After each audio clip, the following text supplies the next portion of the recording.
ஜெபம். அன்பின் தகப்பனே, உம்மை நன்றியோடு துதிக்கிறோம் அப்பா, ஸ்தோத்தரிக்கிறோம், நன்றி செலுத்துகிறோம். உம்முடைய அன்புக்காக, கிருபைக்காக, இரக்கங்களுக்காக நன்றி.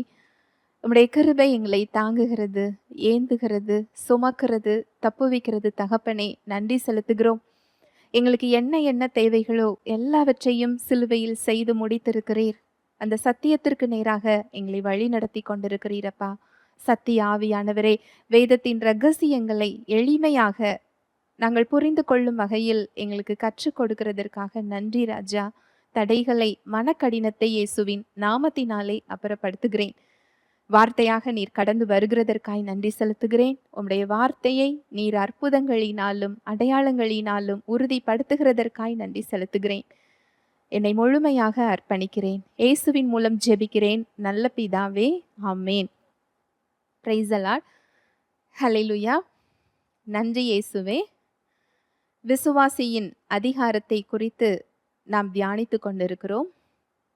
கிறிஸ்துவுக்குள் நமக்கு என்ன இடம் கொடுக்கப்பட்டிருக்கிறது, அதிகாரம் கொடுக்கப்பட்டிருக்கிறது. சத்தியத்தின் அடிப்படையில் நாம் தியானித்து கொண்டிருக்கிறோம். ஒவ்வொருவரும் ஆவிக்குரிய போர்க்களத்தில் நாம் நின்று கொண்டிருக்கிறோம். இந்த போர்க்களத்தில் நமக்கு ஆவிக்குரிய போர் ஆயுதங்கள் கொடுக்கப்பட்டிருக்கின்றன.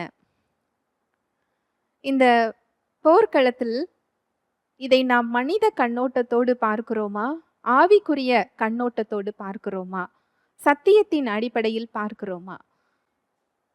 எதன் அடிப்படையில் பார்க்கிறோமோ அதன் அடிப்படையில் நாம் பலன்களை பெற்றுக்கொள்ளுவோம். தேவன் ஆண்டவராகிய இயேசு கிறிஸ்துவின் மூலமாக நமக்கு மிக பெரிய மீட்பையும் வாழ்வையும் விடுதலையையும் கொடுத்திருக்கிறார். ஒரு விசுவாசி கிறிஸ்துவுக்குள் உன்னதத்தில் அவரோடு கூட உட்கார வைக்கப்பட்டிருக்கிறார். இப்பேற்பட்ட அதிகாரத்தை பெற்ற விசுவாசி எப்படி வாழ்ந்து கொண்டிருக்கிறோம்? எப்படி நம்முடைய பிரச்சனைகளையும் போராட்டங்களையும் எதிர்கொள்ளுகிறோம்? சத்தியத்தின் அடிப்படையிலேயா, இல்லை என்றால் நம்முடைய மனித பலத்தோடு போராடுகிறோமா? இந்த போர்க்களத்தில் நமக்கு எதிராளி ஒருவன் இருக்கிறான். நம்முடைய போர் யாரோடு? நமக்கான அதிகாரம் என்ன? நம்முடைய நண்பர் யார்? நமக்கு எதிராளி யார்? இதை தெரிந்து கொள்வது மிகவும் அவசியமானது. அதை தெரிந்து கொள்ளும் பொழுதுதான் நாம் தேவ பலத்தோடு அந்த போராட்டத்தில் நாம் ஜெயத்தை பெற முடியும். சிலுவையில் ஆண்டவராகிய இயேசு கிறிஸ்து பெற்றுக் கொடுத்த வெற்றியை நாம் பெற்றுக்கொள்ள முடியும். கடந்த பகுதியில் எதிராளியாகிய பிசாசானவனுக்கு விசுவாசியின் மேல் அதிகாரம் இல்லை, விசுவாசிக்குதான் அவன் மீது அதிகாரம் இருக்கிறது என்ற சத்தியத்தை நாம் தியானித்தோம். எப்படி அவன் விசுவாசியின் வாழ்விற்குள் நுழைகிறான், எப்படி மனிதர்களை அவன் அடிமைப்படுத்துகிறான் என்று நாம் பார்த்தோம். தேவனை அறியாதவர்கள், ஆண்டவராகிய இயேசு கிறிஸ்துவை ஏற்றுக்கொள்ளாதவர்கள், அவர்களுடைய மனக்கண்கள் எப்படி சத்தியத்தை அறியாத படிக்கு, சுவிசேஷத்தை புரிந்து கொள்ளாத படிக்கு, விசுவாசியாத படிக்கு அவர்களுடைய மனக்கண்கள் எப்படி குருடாக்கப்பட்டிருக்கிறது என்று நாம் பார்த்தோம். ஏனென்றால் ரட்சிப்பு இயேசு கிறிஸ்துவின் மூலமாக மாத்திரமே மனுமக்களுக்கு கொடுக்கப்பட்டிருக்கிறது. இந்த மகிமையின் சுவிசேஷத்தின் ஒளி அவர்கள் கண்களுக்கு தெரியாத படிக்கு இப்பிரபஞ்சத்தின் தேவனானவன் அவர்களது மனக்கண்களை குருடாக்கி வைத்திருக்கிறான் என்று நாம் தியானித்தோம். இன்றைய பகுதியில் விசுவாசிகள் அவர்களுடைய வாழ்வில் அவன் எப்படி அதிகாரத்தை பெற்றுக் கொள்ளுகிறான், தேவன் செயல்படுவதை அவன் எப்படி தடுக்கிறான் என்று நாம் தியானிக்க போகிறோம். சத்தியத்தின் அடிப்படையில் நாம் தியானிக்க போகிறோம். ஆண்டவராகிய இயேசு கிறிஸ்துவை இரட்சகராக ஏற்றுக்கொண்ட ஒரு விசுவாசி எப்படி சாத்தானால் வஞ்சிக்கப்படுகிறார்? ஏனென்றால் விசுவாசிக்கு சாத்தானை மேற்கொள்ளக்கூடிய அதிகாரம் கொடுக்கப்பட்டிருக்கிறதே தவிர சாத்தானுக்கு விசுவாசியின் மேல் அதிகாரம் இல்லை. சத்தியத்தின்படி இதுதான் உண்மை. உங்களுடைய சூழ்நிலைகள் எதிராக இருக்கலாம். நீங்கள் நின்று கொண்டிருக்கின்ற பாதைகள் கடினமான பாதையாக இருக்கலாம். உங்களுடைய சூழ்நிலைகளோ, உங்களுடைய உணர்வுகளோ உங்களுடைய அடையாளம் அல்ல. ஒரு விசுவாசியின் அடையாளம் தேவனுடைய வார்த்தையே. சத்தியமே அவரது அடையாளம். சூழ்நிலையோ, உணர்வுகளோ, மனிதர்களோ உங்கள் பிரச்சனைகளின் அடிப்படையில், உங்கள் குறைவுகளின் அடிப்படையில் உங்களை அடையாளப்படுத்தலாம். ஆனால் விசுவாசியின் அடையாளம் அதுவல்ல. விசுவாசியின் அடையாளம் சத்தியமே. தேவனுடைய வார்த்தையில் விசுவாசியை குறித்து என்ன அடையாளம் சொல்லப்பட்டிருக்கிறதோ அதுவே அவரது அடையாளம். இப்பேற்பட்ட அதிகாரத்தை பெற்ற விசுவாசி எப்படி சாத்தானால் வஞ்சிக்கப்படுகிறார்? அவருடைய அதிகாரத்தை அவர் எவ்வாறு அனுபவிக்க முடியாமல் இருக்கிறார்? அதைதான் இந்த பகுதியில் நாம் தியானிக்க போகிறோம். தேவனை அறியாதவர்களுக்கு, சுவிசேஷத்தை அறியாதபடிக்கு, இயேசு கிறிஸ்துவை ஏற்றுக்கொள்ளாதபடிக்கு எதிராளியாகிய பிசாசானவன் அவர்களது மனக்கண்களை குருடாக்கி வைத்திருக்கிறான். அவரை ஏற்றுக்கொண்டவர்களுக்கோ, ஒரு பகுதி மக்களுக்கு நியாயப்பிரமாணத்தின் மூலம் அவர்களை வஞ்சித்து வைக்கிறான். இது அநேகருக்கு ஆச்சரியமாக இருக்கலாம். நியாயப்பிரமாணம் என்பது நல்ல காரியம்தானே. தேவன் மோசேக்கு கொடுத்த பரிசுத்தமான கற்பனை தானே. அது எப்படி அதன் மூலம் விசுவாசிகள் வஞ்சிக்கப்பட முடியும் என்று நீங்கள் அநேகர் நினைக்கலாம். நியாயப்பிரமாணத்தில் குறை ஏதும் இல்லை. நியாயப்பிரமாணம் பரிசுத்தம் உள்ளதுதான். அது தேவனுடைய கட்டளைதான். இன்னும் சொல்லப்போனால் நியாயப்பிரமாணம் என்பது தேவனுடைய வழிமுறைகள், அவருடைய ஸ்டாண்டர்ட், அவருடைய வழிமுறைகளை அது குறிப்பிடுகிறது. நியாயப்பிரமாணத்தில் தவறு ஏதும் இல்லை. ஆனால் தேவன் என்ன நோக்கத்தில் அந்த நியாயப்பிரமாணத்தை கொடுத்தார்? நியாயப்பிரமாணத்தின் இயல்பு என்ன? அதை எப்படி நாம் பார்க்க வேண்டும் என்ற நம்முடைய அணுகுமுறை, நாம் வைக்கின்ற நம்பிக்கை, அதில்தான் விசுவாசிகள் வஞ்சிக்கப்படுகிறார்கள். இன்னும் நான் எளிமையாக சொல்லுகிறேன். நியாயப்பிரமாணம் பரிசுத்தமுள்ள கற்பனை. அதில் தவறு ஏதும் இல்லை. இன்னும் சொல்ல போனால் அது மிகவும் நல்லது. தேவன் அதை கொடுத்ததன் நோக்கம் என்னவென்றால், நம்மை பரிசுத்தமாக்க வேண்டும் என்பதற்காக கொடுக்கவில்லை.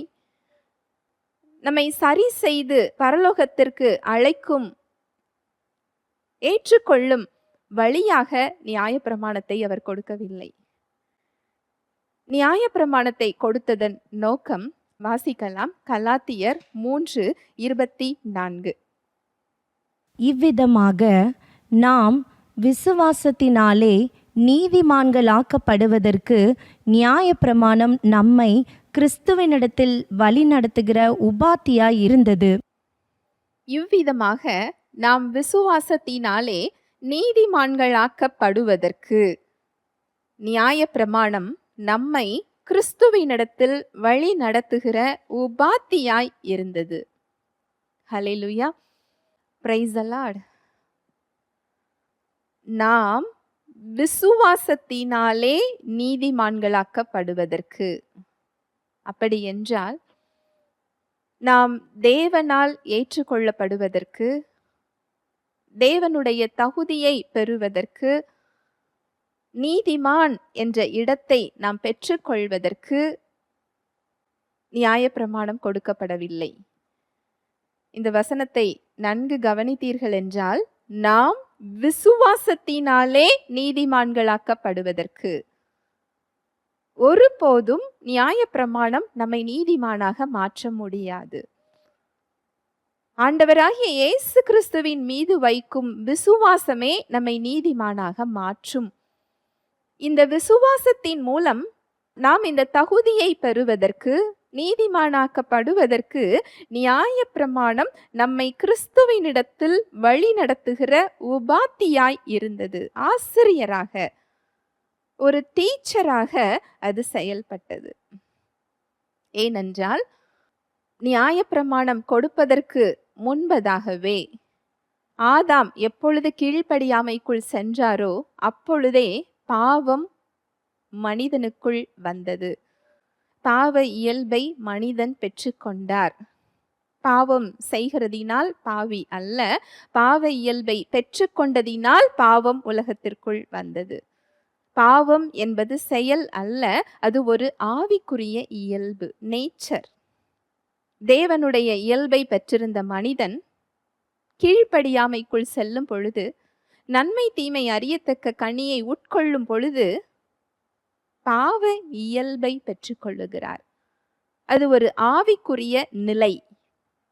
எப்படி ஒரு பூனை பூனைக்குட்டி போடுமோ, ஒரு சிங்கம் சிங்கக்குட்டி போடுமோ, அதுபோல இந்த பாவ இயல்பை பெற்றுக்கொண்ட மனிதன் மூலமாக வந்த ஒட்டுமொத்த மனுக்குலமும் பாவ இயல்பில் பிறந்தது. இந்த பாவ இயல்போடு தேவன் நம்மை ஏற்றுக்கொள்ள முடியாது. தேவனுடைய உறவிற்குள் நாம் செல்ல முடியாது. இந்த பாவமானது தேவனையும் மனிதனையும் பிரித்தது. இந்த இடம், இந்த நிலை நியாயப்பிரமாணத்திற்கு முன்பதாகவே ஏற்பட்டது. அப்படியென்றால் நியாயப்பிரமாணம் கொடுக்கப்பட்டதன் நோக்கம் என்ன? நாம் பாவிதான் என்பதை மனிதன் உணர வேண்டும் என்பதற்காக கொடுக்கப்பட்டது. இந்த பாவ இயல்போடு நாம் தேவனிடம் செல்ல முடியாது.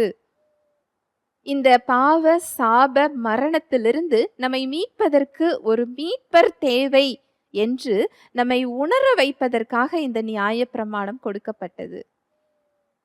தேவனுடைய இந்த வழிமுறையை நம்மால் கடைபிடிக்க முடியாது. இதை கடைபிடிக்கவில்லை என்றால் அது சாபம்.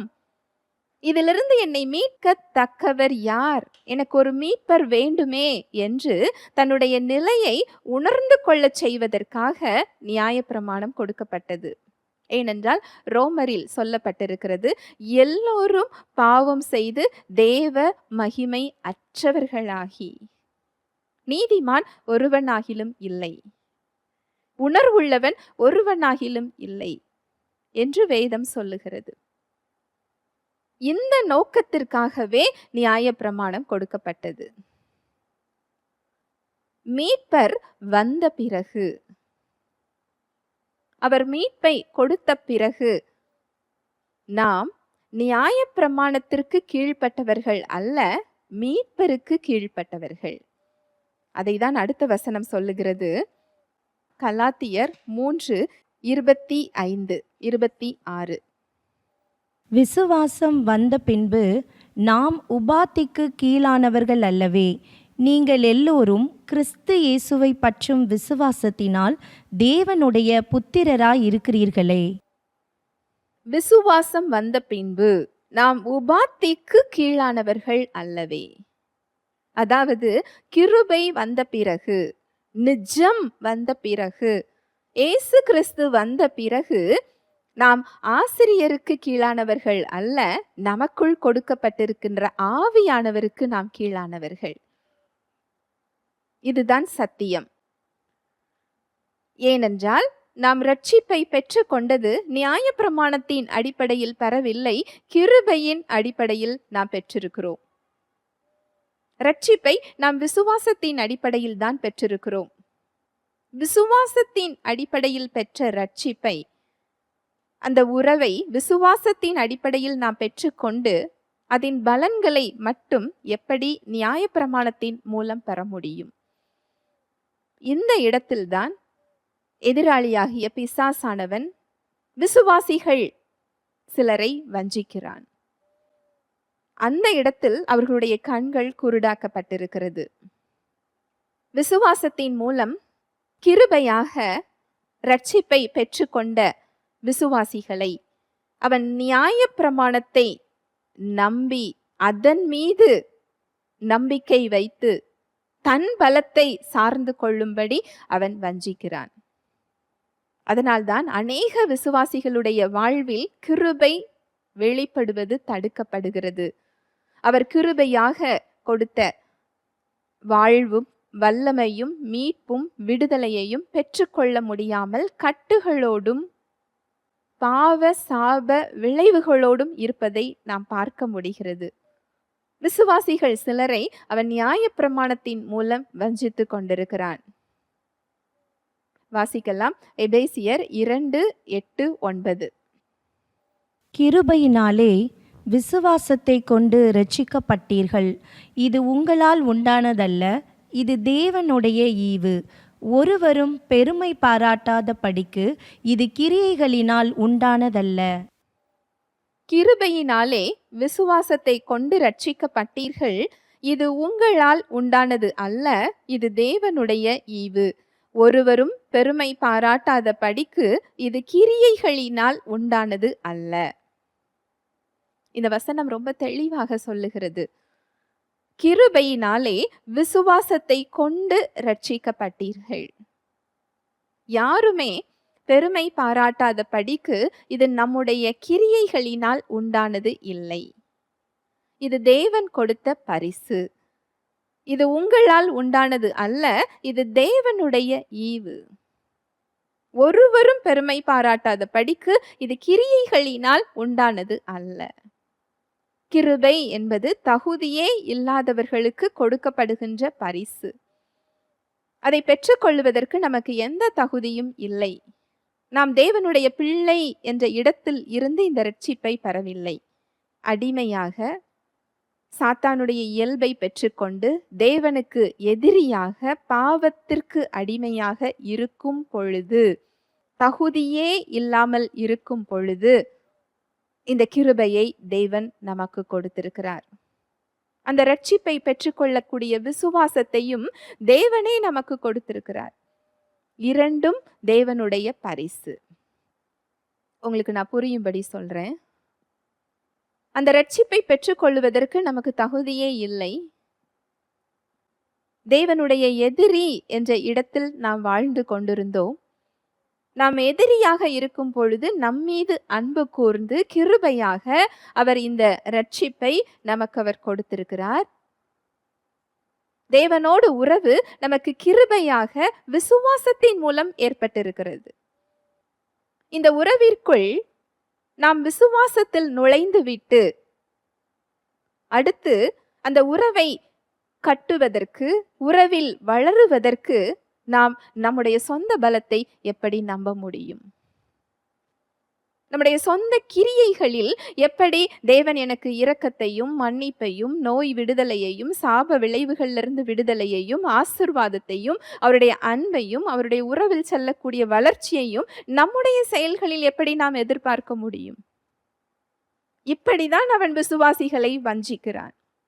ஆரம்பம் விசுவாசத்தின் மூலம் ஏற்பட்டிருக்கிறது என்றால் அதில் நிலைத்து நிற்கின்றதும் விசுவாசத்தின் மூலமே நிலைத்து நிற்க முடியும். முடிவும் விசுவாசத்திலே நிலைத்து முடியும்.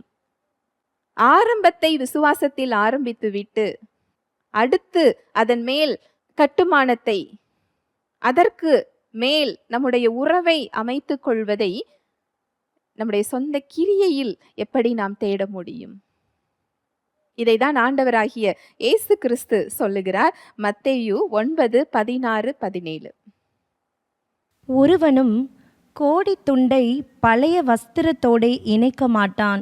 இணைத்தால் அதனோடே இணைத்த துண்டு வஸ்திரத்தை அதிகமாய் கிழிக்கும், பீறலும் அதிகமாகும். புது திராட்சை ரசத்தை பழந்துருத்திகளில் வார்த்து வைக்கிறதும் இல்லை. வார்த்து வைத்தால் துருத்திகள் கிழிந்து போகும், ரசமும் சிந்தி போகும், துருத்திகளும் கெட்டு போகும். புது ரசத்தை புது துருத்திகளில் வார்த்து வைப்பார்கள், அப்பொழுது இரண்டும் பத்திரப்பட்டிருக்கும் என்றார். ஒருவனும் கோடி துண்டை பழைய வஸ்திரத்தோடு இணைக்க மாட்டான். இணைத்தால் அதனோடே இணைத்த துண்டு வஸ்திரத்தை அதிகமாக கிழிக்கும், பீறலும் அதிகமாகும். புது திராட்சரசத்தை பழந்துருத்திகளில் வைக்கிறதும் இல்லை. வார்த்து வைத்தால் துருத்திகள் கிழிந்து போம், ரசமும் சிந்திப்போம், துருத்திகளும் கெட்டுப்போம். புது ரசத்தை புது துருத்திகளில் வார்த்து வைப்பார்கள், அப்பொழுது இரண்டும் பத்திரப்பட்டிருக்கும் என்றார். இதுல சொல்லப்பட்டிருக்கிறது, நியாயப்பிரமாணத்தையும் கிருபையையும் அவர் சொல்லுகிறார். கிருபையையும் நியாயப்பிரமாணத்தையும் இணைத்து நாம் செயல்பட முடியாது. இரண்டும் கலந்து நாம் வாழ முடியாது. இரண்டிலும் நம் நம்பிக்கையை வைக்க முடியாது. இதன் பொருள் அதுதான். நான் கிருபையில் தேவனோடு என் உறவை ஆரம்பித்து விட்டு அடுத்து நியாயப்பிரமாணத்தின்படி நான் செயல்படுவதன் மூலம் அந்த உறவில் நான் வளர முடியாது.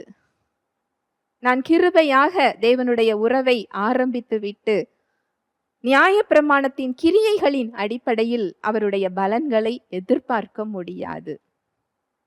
இந்த வசனம் இதைதான் தெளிவாக கற்றுத்தருகிறது. பிரியமானவர்களே, நமக்கும் தேவனுக்குமான உறவு கிருபையும் நியாயப்பிரமாணத்தின் அடிப்படையிலும் இரண்டும் கலந்து இருக்கிறது.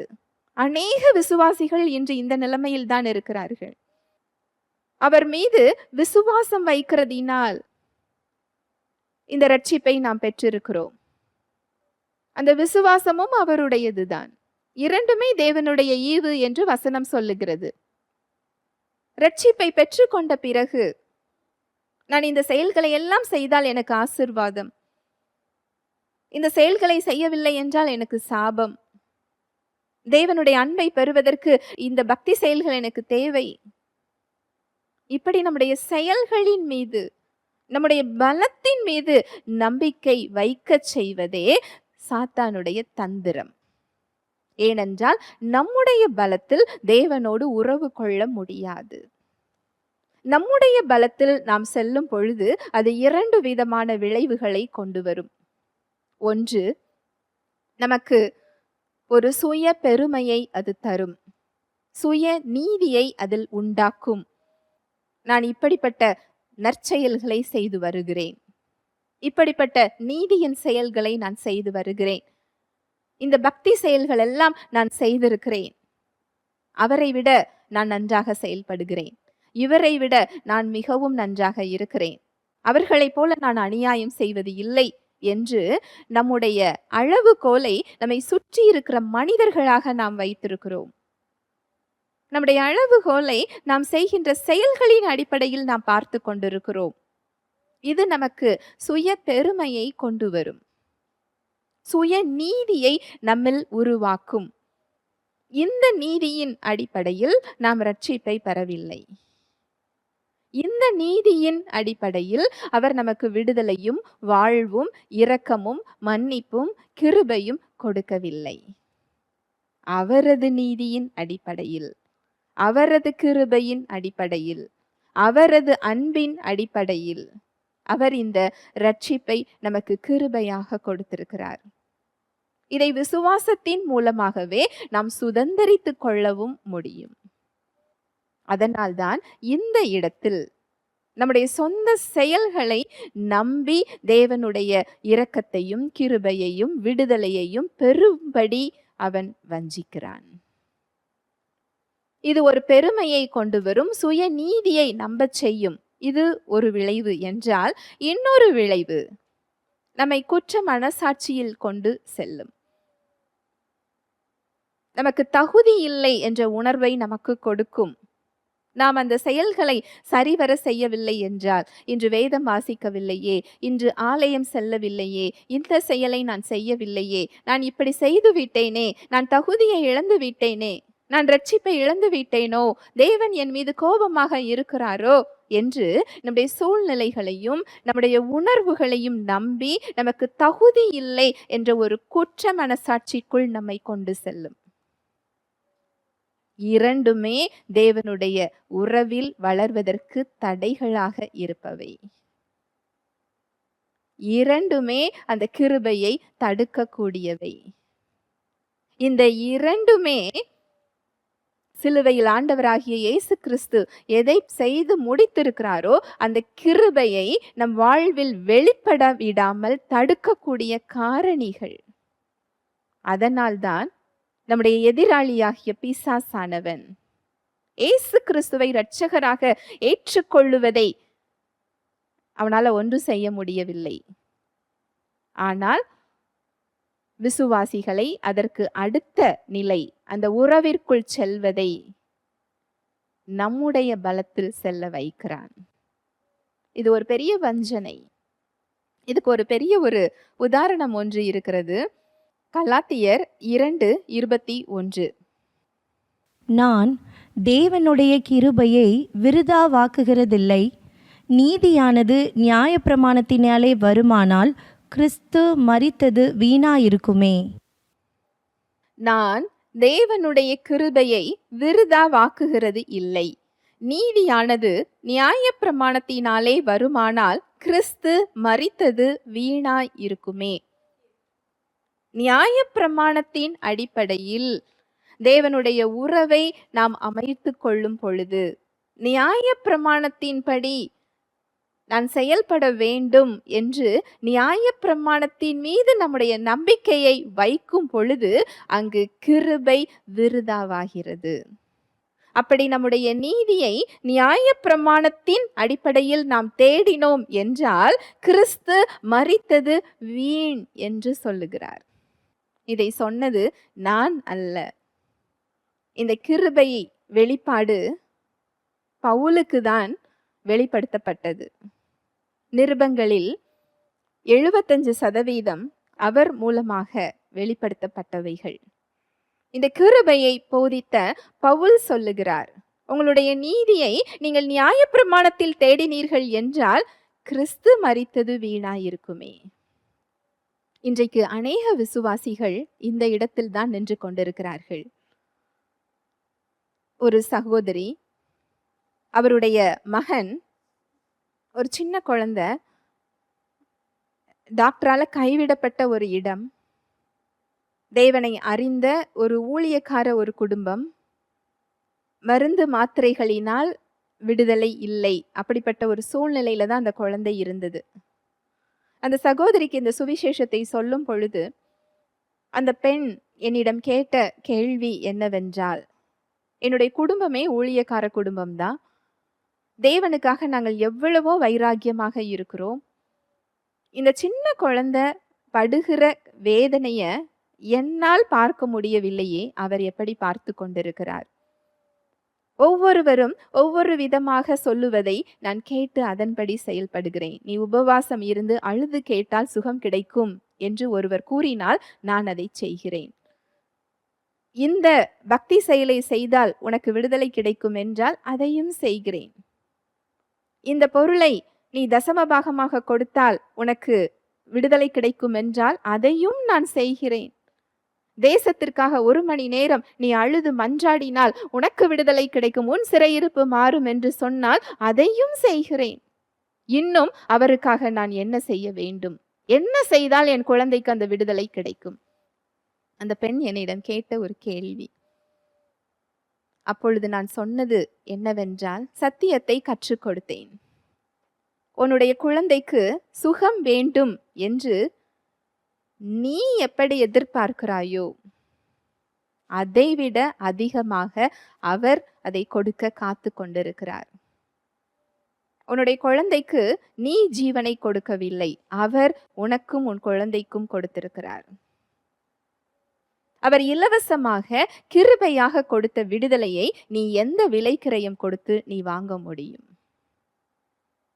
அதற்கு நீ எந்த விலையை நிர்ணயிக்க முடியும்?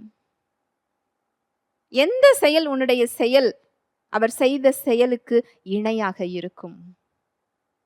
எந்த செயலும் இணையானது கிடையாது. உன்னுடைய நம்பிக்கை உன் மீது அல்ல, உன் செயல்கள் மீது அல்ல, ஆண்டவராகிய இயேசு கிறிஸ்து செய்து முடித்த செயல்களின் மீது இருக்க வேண்டும். என்னுடைய பாவங்களை ஆண்டவராகிய இயேசு கிறிஸ்து சுமந்து கொண்டார். எனக்காக அவர் சாபமாக்கப்பட்டிருக்கிறார். என்னுடைய பிள்ளையின் நோயை அவர் சுமந்து கொண்டார். இந்த பாவ சாப நோயின் கட்டுகளில், மரண கட்டுகளில் என்னுடைய பிள்ளை இருக்க வேண்டிய அவசியமில்லை. ஒரு பெரிய விலைக்கிரயத்தை அவர் கொடுத்திருக்கிறார். அதனால் என் பிள்ளை சுகமானான் என்று உன்னுடைய நம்பிக்கை அவர் செய்த செயல்களின் அடிப்படையில் இருக்க வேண்டும். நீ உன்னுடைய செயல்களில் தேடும் பொழுது இயேசு கிறிஸ்து கொடுத்த விலைக்கிரயம் போதாது, நான் என்ன விலைக்கிரயம் செலுத்த வேண்டும் என்று கேட்கிறாய். அதனால் அந்த கிருபை தடுக்கப்பட்டு கொண்டிருக்கிறது. இந்த வித்தியாசத்தை சொல்லி சத்தியத்தை கொடுக்கும் பொழுது அந்த பிள்ளை சுகத்தை பெற்றுக்கொண்டது. இது அந்த சகோதரியின் அறியாமை மாத்திரமல்ல, இன்று அநேக விசுவாசிகளின் அறியாமை இது. ஆண்டவராகிய இயேசு கிறிஸ்துவை விசுவாசிகளாக ஏற்றுக்கொண்டவர்களை இந்தவித அறியாமையில் அவன் வைத்திருக்கிறான். என் ஜனங்கள் அறியாமையினால் அழிந்து போகிறார்களே. நீதியை நியாய பிரமாணத்தின் செயல்களில் தேடும் பொழுது நாம் என்ன சொல்லுகிறோம் என்றால், ஆண்டவராகிய இயேசு கிறிஸ்து சிலுவையில் கொடுத்த விலைக்கிரயம், தியாக பலி போதாது, நான் இன்னும் இந்த செயலை செய்துதான் அதை பெற வேண்டும் என்று அவருடைய செயலை நாம் கனவீனப்படுத்துகிறோம். அவருடைய செயலுக்கு இணையாக நம் செயலை கொண்டு செல்லுகிறோம். ஒருவரும் பெருமை பாராட்டாத படிக்கு இது நம்முடைய கிரியைகளினால் உண்டானது அல்ல, முழுவதும் அவருடைய கிரியையினால் உண்டானது. இதை விசுவாசத்தின் மூலமே நாம் பெற முடியும். இதிலிருந்து அவன் வஞ்சித்து நம் பலத்தில் அவன் நிற்க வைக்கிறான். இதைதான் பரிசேயர் ஆயக்காரனுடைய சம்பவத்துல நம்ம பார்க்க முடியும். பரிசேயர் செய்த செயல் எதுவும் தவறான செயல் அல்ல, எல்லாமே நல்ல செயல்கள் தான். உபவாசம் இருக்கிறது, தசமபாகம் கொடுக்கிறது, பாவ செயல்கள் செய்யாமல் இருக்கிறது, எல்லாமே நல்ல செயல்கள் தான், நாம் செய்ய வேண்டிய செயல்கள் தான். அதில் தவறு ஏதும் இல்லை. ஆனால் பரிசேயனிடத்தில் என்ன தவறு என்றால், தனக்கு தேவனுடைய தயவு தேவை என்ற உண்மை அவருக்கு தெரியவில்லை. தன் நீதியை அவர் நம்புகிறார். ஆனால் ஆயக்காரனோ தான் பாவி என்பதை உணர்ந்திருந்தார். தேவனுடைய தயவு தனக்கு தேவை என்பதை உணர்ந்து அங்கு தேவனை விசுவாசத்தினால் அந்த ரட்சிப்பை அவர் பெற்றுக்கொள்ளுகிறார். பரிசேயனுக்கு தன் மீது, தன் பலத்தின் மீது விசுவாசம் இருந்ததினால் அவர் தேவ நீதியை பெற முடியவில்லை. இன்றைக்கு அநேக விசுவாசிகளுடைய நிலை அதுதான். ஹல்லேலூயா, பிரைஸ் தி லார்ட். ஜெபிக்கலாம். அன்பின் தகப்பனே, உம்மை நன்றியோடு துதிக்கிறோம் அப்பா, ஸ்தோத்தரிக்கிறோம், நன்றி செலுத்துகிறோம். உம்முடைய அன்புக்காக, உம்முடைய கிருபைக்காக, உம்முடைய இரக்கங்களுக்காக நன்றி அப்பா. ஆண்டவராகிய இயேசு கிறிஸ்துவை இரட்சகராக ஏற்றுக்கொண்ட விசுவாசிகளை நியாய பிரமாணத்தின் மூலம் அவன் எப்படி வஞ்சிக்கிறான், எப்படி அந்த கிருபை அவர்கள் வாழ்வில் செயல்படுவது தடுக்கப்படுகிறது, எந்த இடத்தில் வஞ்சிக்கப்படுகிறார்கள், தேவ நீதியை விசுவாசிக்காமல் சுய நீதியை எப்படி அவன் நம்பச் செய்கிறான் என்ற சத்தியத்தை இன்று எங்களுக்கு நீர் கற்றுக் கொடுத்திருக்கிறீர் அப்பா. உம்முடைய சத்தியத்திற்காக நன்றி. விசுவாசத்தில் ஆரம்பித்த உறவை விசுவாசத்தில் தான் தொடர வேண்டும். நம்முடைய சொந்த கிரியையில் அதை தொடர முடியாது என்று இன்று எங்களுக்கு நீர் கற்றுக் கொடுத்திருக்கிறீர். ஆண்டவராகிய இயேசு கிறிஸ்து செய்து முடித்த செயல்களை விசுவாசிப்பதின் அடிப்படையிலேயே அவருடைய உறவை அமைத்துக் கொள்ள முடியும் என்ற சத்தியத்திற்காக நன்றி. எங்கள் கண்கள் திறக்கப்பட்டதற்காக நன்றி. இந்த சத்தியத்தை தாழ்மையாய் ஏற்றுக்கொள்ளக்கூடிய இருதயத்தை ஒவ்வொரு சகோதர சகோதரிகளுக்கும் நீர் கொடுக்கிறதற்காய் நன்றி. கிருபை அவர்களை தாங்குகிறதற்காய் நன்றி. இயேசுவின் நாமத்தினாலே ஜெபிக்கிறேன் நல்ல பிதாவே, ஆமென்.